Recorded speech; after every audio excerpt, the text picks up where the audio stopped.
اب کوئی عالم اللہ کے دین کی تعلیم اللہ کے لیے کرے، اللہ کے دین کی تبلیغ اللہ کے لیے کرے تو وہ کیسے ہوگا؟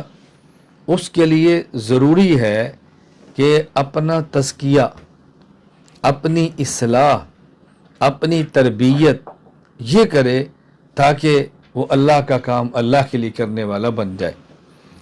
میں اب یہاں اس کو دوسرے لفظ میں بات سمجھاؤں گا، بات اچھی طرح سمجھنے کی کوشش کریں کہ انسان جب بھی دین کا کام کرتا ہے، اللہ کے دین کا کام کرتا ہے تو مقصود آخرت ہے کام کرنے والے کی، مقصود اجر ہے دین پڑھنے والے کا، مقصود اجر ہے دین پڑھانے والے کا، دونوں کا مقصود اجر ہے، شاگرد کا بھی اور استاد کا بھی، دونوں کا مقصد اللہ کی رضا ہے، عالم کا بھی اور متعلم کا بھی۔ لیکن کبھی انسان ایک کام کرتا ہے دنیا میں مقصود دوسرے کو فائدہ پہنچانا ہوتا ہے، اور کبھی کام کرتا ہے دنیا میں کہ اس کا فائدہ اپنی ذات کو پہنچانا ہوتا ہے۔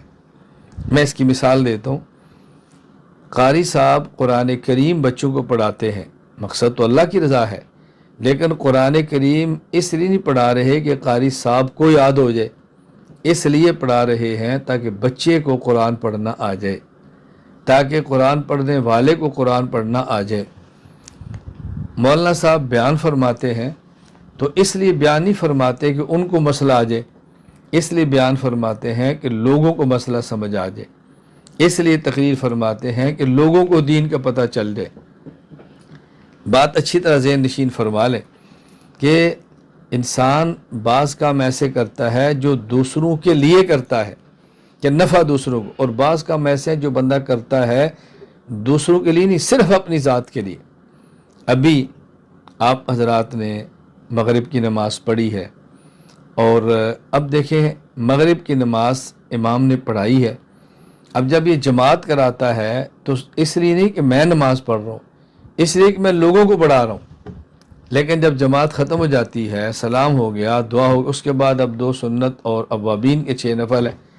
اب یہ 6 نوافل اس لیے ہیں کہ میں اپنے لیے پڑھ رہا ہوں۔ تو جب امام اللہ اکبر نماز میں کرتا ہے جماعت میں تو اللہ اکبر اونچی آواز سے کیوں کہتا ہے؟ تاکہ لوگ نماز میرے ساتھ پڑھ لیں۔ اور جب اکیلا نفل پڑھتا ہے اب مقصود کیا ہوتا ہے کہ میں خود پڑھنے لگا ہوں۔ ایک آدمی قرآن کریم پڑھ رہا ہے اونچی آواز سے، کیوں؟ لوگ سنیں۔ ایک آدمی قرآن کریم آہستہ پڑھ رہا ہے، کیوں؟ لوگوں کے لیے نہیں، تاکہ وہ اپنے لیے پڑھ رہا ہے۔ تو ان 2 چیزوں کا ہم نے خیال کرنا ہے۔ جہاں لوگوں کو اللہ کا دین سکھانا ہے، لوگوں تک اللہ کا دین پہنچانا ہے، وہاں ضروری ہے کہ کچھ وقت عالم کام کرنے والا الگ تھلگ ہو کر خلوت میں ایسا وقت نکالے کہ جس میں وہ کچھ کام اپنی ذات کے لیے کرے، نوافل، تلاوت، اذکار، اوراد، مناجات، اللہ اکبر۔ خلوت میں لوگوں سے کٹ کے بیٹھے اور نوافل پڑھے، خلوت میں لوگوں سے کٹ کے بیٹھے قرآن کی تلاوت کرے، لوگوں سے خلوت میں کٹ کے بیٹھے اللہ کا ذکر کرے، لوگوں سے خلوت میں کٹ کے بیٹھے اور مناجات کرے اور اللہ سے مانگے۔ عالم کے لیے ضروری ہے کہ وہ خلوت میں 4 کام کرے۔ نمبر 1 نوافل، نمبر 2 قرآن کریم کی تلاوت، نمبر 3 اللہ تعالیٰ کا ذکر، نمبر 4 مناجات۔ مناجات کا معنی کیا ہے؟ اللہ ناجا یناجی مناجاتن، سرگوشی کرنا۔ سرگوشیاں کسے کہتے ہیں؟ گوش کہتے ہیں کان کو، سرگوشیاں یعنی کان کے اندر کو بات کہنا آہستہ آہستہ، یعنی ایسی بات کہنا کہ جو بات کہہ رہا ہے اس کی بات جس کو کہہ رہا ہے اس کے علاوہ کوئی نہ سنے، یہ ہے سرگوشی۔ مناجات کا معنی کیا ہے؟ کہ آدمی پوری کائنات سے کٹ کر یوں بیٹھ جائے کہ پھر وہ ہو اور اس کا اللہ ہو، اللہ کے علاوہ اس کی بات کو سننے والا کوئی نہ ہو۔ یہ مناجات کر کے دیکھیں، پھر اپنی قلبی کیفیات کو دیکھیں، پھر اپنے دل کو دیکھیں، بدلتی زندگی دیکھیں، اپنی کیفیات کو تبدیل ہوتا دیکھیں۔ بس یہ ہو میرا اللہ یہاں موجود ہے، میرا اللہ میری بات کو سن رہا ہے، میں اپنے اللہ سے باتیں کہہ رہا ہوں، یہ مناجات کر کے دیکھیں۔ انبیاء علیہ السلام کے سردار خاتم الانبیاء حضور اکرم صلی اللہ علیہ وسلم کے لیے میں 4 لفظ عموماً استعمال کرتا ہوں۔ آپ نبی الانبیاء ہیں، آپ امام الانبیاء ہیں، آپ سید الانبیاء ہیں، آپ خاتم الانبیاء ہیں صلی اللہ علیہ وسلم۔ نبی الانبیاء، امام الانبیاء، سید الانبیاء، خاتم الانبیاء۔ اللہ کیا فرما رہے ہیں؟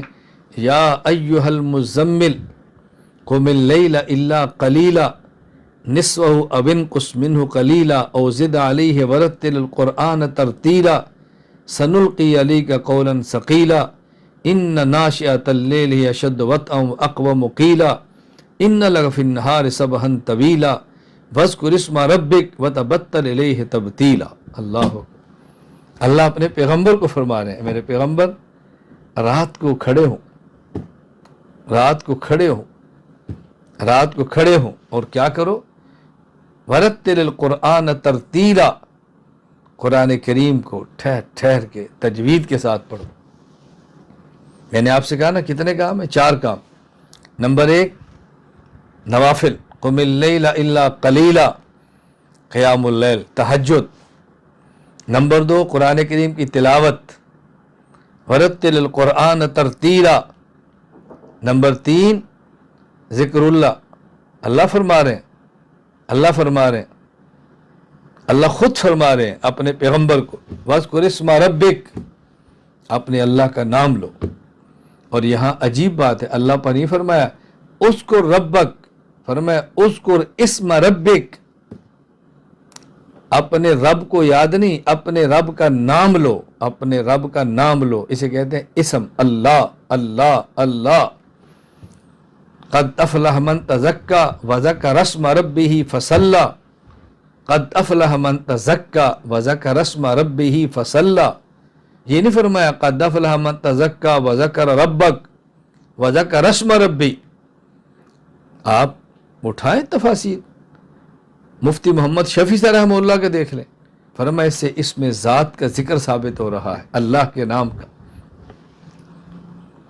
اللہ اپنے نبی کو فرما رہے ہیں۔ یہ 4 کام پیغمبر اللہ سے کر رہے ہیں، اور اعلان نبوت سے پہلے آپ غار حرا پہ جاتے ہیں، ہفتہ کا توشہ لے کر جاتے ہیں۔ ابھی چند دن قبل اللہ نے مجھے توفیق عطا فرمائی ہے، میں نے دیکھی ہے اس غار حرا میں آپ تشریف لے جاتے ہیں اور ایک ہفتہ قیام فرماتے ہیں۔ تنہا آپ ہے اور آپ کا اللہ ہے اور کوئی نہیں ہے۔ ابھی اعلان نبوت بھی نہیں ہوا، پیغمبر کتنی خلوت کے اندر وقت گزار رہے ہیں۔ حب باری الخلا، اللہ کے رسول صلی اللہ علیہ وسلم کو خلوت بہت پسند تھی۔ میں یقین فرمائے کبھی کہتا ہوں کہ جس شخص کو خلوت پسند نہیں، اس کو اپنا بہت علاج کرانا چاہیے۔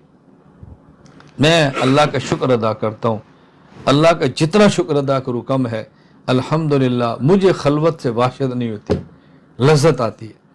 جب ہمارا عقیدہ ہے اللہ ہر جگہ ہے، اللہ ہماری بات سنتے ہیں، ہمارا عقیدہ ہے ما یکون من نجوى ثلاثة الا هو رابعهم ولا خمسة الا هو سادسهم ولا ادنى من ذلك ولا اکثر۔ اللہ تمہارے ساتھ ہے، بتاؤ پھر کیا الجھن ہے؟ سبحان اللہ۔ میں اس پر مستقل وقت و دلائل دوں، میں تو صرف عرض کر رہا ہوں کہ یہ کام اللہ کے نبی کر رہے ہیں۔ 4 کام۔ نمبر 1 خلوت میں تہجد، خلوت میں تہجد، ظاہر ہے تہجد تو بوقت تہجد ہوں گے نا، اوابین کے وقت اوابین ہوں گے، بوقت اشراق اشراق ہوں گے، بوقت چاش چاش ہوں گے، بوقت صلاۃ و تسبیح صلاۃ و تسبیح ہوگی۔ ہر وقت تو حج نہیں ہوتے نا، یہ بات سمجھ لیں۔ میں بحمد اللہ تعالی اللہ کا شکر ادا کرتا ہوں، اللہ کا شکر ادا کرتا ہوں۔ آپ جو میرے سامنے بیٹھے ہیں میرے شاگرد ہیں، میرے متوسرین ہیں، مجھ سے محبت کرنے والے ہیں۔ میں اس لیے باتیں کارگزاری کے طور پہ عرض کر رہا ہوں تاکہ آپ کے علم میں ہو۔